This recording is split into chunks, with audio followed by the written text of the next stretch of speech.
Hello, teachers. I just want to go over a few things for you as we're getting towards the end of the term and preparing both your classes and your personal things for the end of the term. With the changes to the attendance page, if you have any questions about that or you're having any difficulties, please email me or give me a call and let me know, and we can try and work those things out for you. Please keep your attendance up to date, especially as we're getting towards the end of the term. Especially if you have seniors. Seniors really need to know where they are percentage-wise in whether they need to do any makeup work or anything like that. Please encourage your students to do any makeup work that they might have over the Thanksgiving and the Christmas break. If they can just do 1 or 2 lessons a day or, however many that they need to do in order to do makeup work, it's going to be so much easier for them if they're doing it now than it is if they wait until the end of the school year and are trying to do makeup work in addition to getting ready for finals or graduation or whatever. So really encourage them, please, to accomplish that during, the breaks that we have in the middle of the terms rather than waiting to the end. All right. If you have not already, please make sure that you give the assessment soon. Please don't wait until the last week of the term to give the assessment.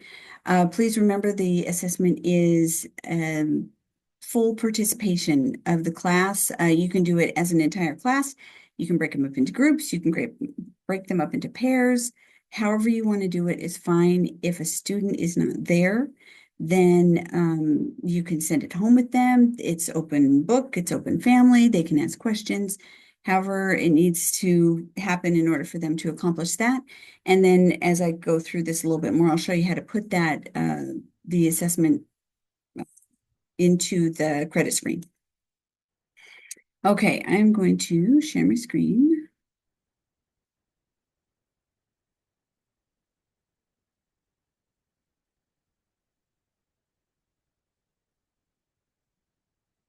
Make sure that I am sharing the right screen.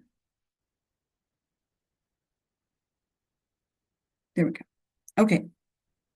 So, registration for, and I'm sorry, I should use a different term. The parent agreement needs to be signed, excuse me, by the parents by the end of the term in order for the students to receive credit for the term. So if in your student summary page, tab in WISE, you see this little icon that looks like a piece of paper with a pencil in it and it's red, then that means that the parents have not signed the parent agreement. In other words, they have not necessarily agreed that their student attend seminary. So if there's no parent agreement, WISE drops them at the end of the term. Now, if you've tried and the parents just won't sign it, and they can sign it either paper registration form, which I can email you if you need, or they can do it on my seminary.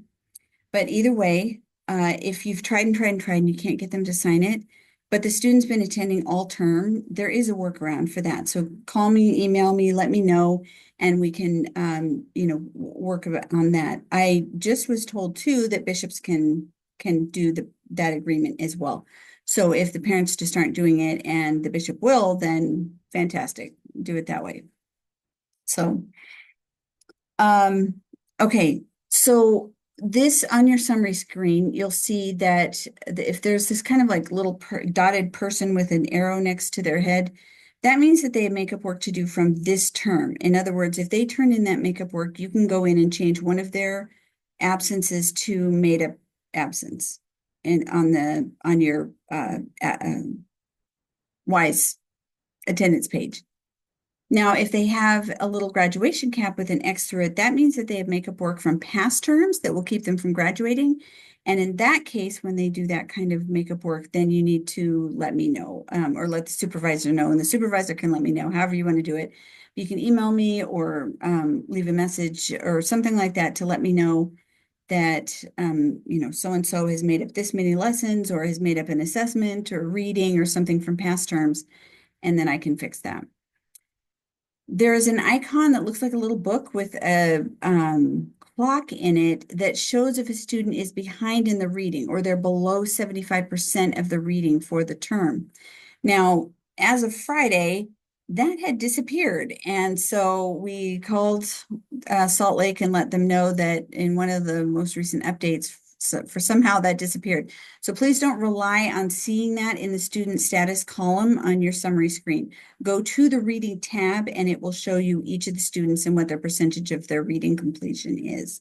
Currently, as of Friday, the whatever that was, the 15th of November or whatever, we have 400 seminary students in our program. 317 of them are not above 75% of the reading. That means 79% of the students will not be receiving credit for this term unless they complete or record their reading. So please help your students complete and record their reading. Encourage them. If you have a tablet or your phone and you can, go to their reading tab on Wise and let them mark their reading, or if you want to just have them let you know when you do it, or however you want to do it, please make sure that they get that recorded. Because so frequently we get kids who don't get credit because they just forgot to mark their reading or neglected to do it or whatever. And that's such an easy checkbox, So please help them to complete their reading and make sure that that gets done.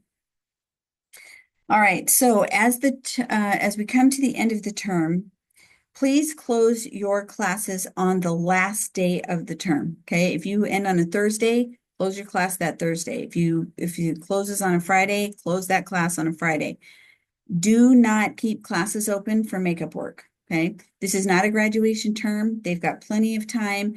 I need to close out classes so that I'm not trying to work on the week of Christmas to get the term closed. So please make sure that your classes are closed. I'll show you how to do that in just a minute. Makeup work can be put in later. Okay, if they do makeup work over the Christmas holiday, fantastic. Let me know when they're completed, and I'll be able to take care of that. But do not keep your classes open in order to have kids turn in their makeup work. Okay, so as you're going to finish out your term, you're going to go to the credit tab on your WISE page for your class. And the credit column will show whether a student is on track or in danger. That's all you're going to see at first, but if you click on the little tabby, it'll expand and you'll be able to see the reading, attendance, and the assessment.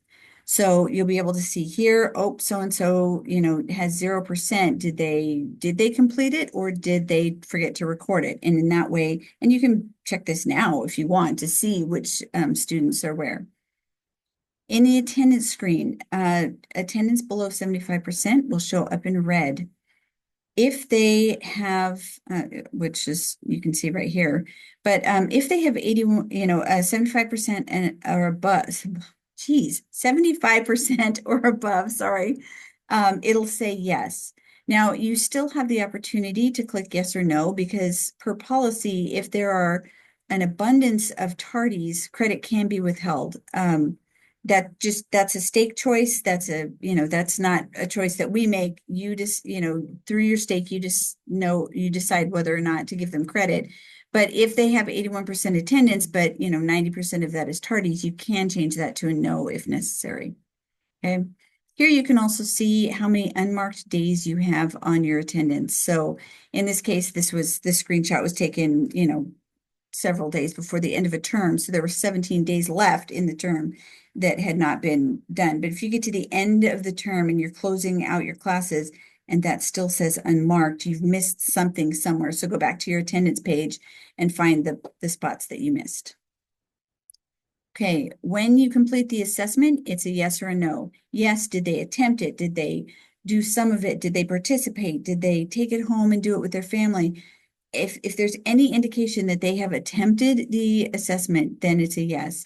If they absolutely did not show up, they never participated, they did not turn it in, then it's a no. Okay. Make sure you click save when you're done.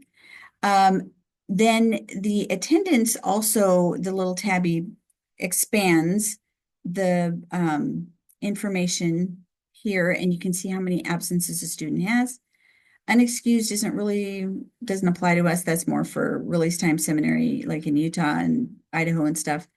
You can see how many tardies they have. DTMU means days to make up. As you can see, for example, this person needs 15 lessons completed before they can reach 75% or receiving credit, and this person needs one. So if they do make up days made up will show up here. Okay. Now, I would appreciate some help with some of this when you get to the end of the term. The MUW or make up work column, click on edit and a dialog box will pop up. And if you would please, on people who have makeup work that they need to do, put, so-and-so, let's use this row right here for an example. Let's say it's Timmy needs 15 lessons made up in order to receive credit for the term. Okay. Also, and even more importantly, please put whatever percentage of reading they have completed if they have not reached 75%. So for example, let's say Timmy was at 50% of the reading and it still said no. Then please put Timmy completed 50% of the reading, because as soon as the term closes and we end it, then it changes to a yes or no. Yes, they completed. No, they did not. And so if Timmy completed 50% of the reading, he doesn't need to go back and read all of it to get credit. So please go ahead and put what credit, the percentage that they did get, so that they know, oh, I only need to read half of it in order to do that makeup work. Okay. So that is very, very helpful. If they didn't take the assessment, please put that they need to, complete the assessment as well. And then you'll click save again. So once you've completed all of that, you'll go up to the upper right-hand corner of your screen and it says lock class, and you'll click on lock class. And if everything has been done exactly right, it'll churn and then say, thank you, this class has been locked. If there is some issue, for example, a parent agreement didn't get signed, or there was some missing attendance, or somebody had, 2% attendance and didn't complete enough to receive, to stay in the class kind of thing, then the dialog box will tell you what the problem is. If there's an issue with any of that, please call me, email me, ask for help. I'd be happy to walk you through some of that so that we can get those classes closed out. Okay. If you have any questions about closing out your class, again, please feel free to call or email me. All right, I do want to talk about reimbursements. I'll be sending out an email with a reimbursement form and a payee setup form and things like that. And I will put some of this in that email as well. But I just wanted to let you know what your seminary budget is if you're unaware. And also for those of you who were here last year but didn't know, they scrapped the pilot thing that we were doing and we're back to the usual stuff. So for example, for classroom supplies, items that stay in the classroom like posters, cubbies, office supplies, etc., that is $50, hard cap $50 per school year per class, not per teacher, not per semester. It's $50 for the entire school year per class. Student activities are items that leave the classroom in the student's hands or stomachs, like treats or crafts, things like that. That is $5 per active student per class per year. So for example, if you have 20 kids on your roll, but only 15 show up every day for seminary, then you're doing 15 times 5 for the amount of money that you could spend on student activities. Now, I will also highly encourage you, get your ward involved, get your stake involved, turn in receipts to them as well, check with them first, but, ask for some budget from your ward or stake to be able to help you with some of these supplies. You should not be having to pay, a bunch of money out of your own pocket for seminary things, okay? There should always be ways to cover that. Please save your receipts. When you send in your reimbursement request, you can send me a photo of the receipts. You can send me a scan of the receipts. If you got a PDF of the receipt in an email, you can send that to me, however it works. best for you, but I do need hard copies. So if you send them to me in an email, please make sure that you also either like bring them to the institute and drop them in the mail slot or mail them to me, or you can come by during the day and just leave them on my desk. You can bring them to the next training, whatever, just as soon as possible. I need those receipts uh, and to go with those reimbursements. You can keep track of your mileage. Mileage is 14 cents per mile per the US government, and that includes everything to and from teaching seminary, to and from trainings, to and from stores, to and from students' homes, things like that. I'm going to show you how the reimbursement form works. So it'll look like this. And the first thing you'll do is fill out the top with all of the pertinent information. When you're doing recurring travel that happens every single week, like going to and from seminary, you'll put the round trip mileage from your home to the chapel. And then you'll put for each month, for example, this was from January, February, and March, but you'll put August, September, October, and then just click on all the days that you went to seminary, and the form automatically tabulates the total. Now, unfortunately, and I hope they change this someday soon, there's only 3 lines, and you taught for 5 months. So I apologize, but please fill out 2. So you can have August, September, October on one sheet, and November and December on the second. Now, with varied travel, where you're going from, say, your home to the store, or your home to a training, or your home to a couple of students' homes, that kind of thing, I'll show you how to fill that out.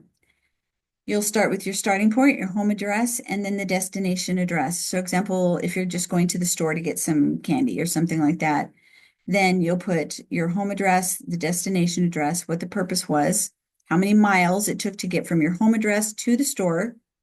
Then on the next line, you're going to put the store to your home and put the purpose of returning home. And again, same mileage. Okay.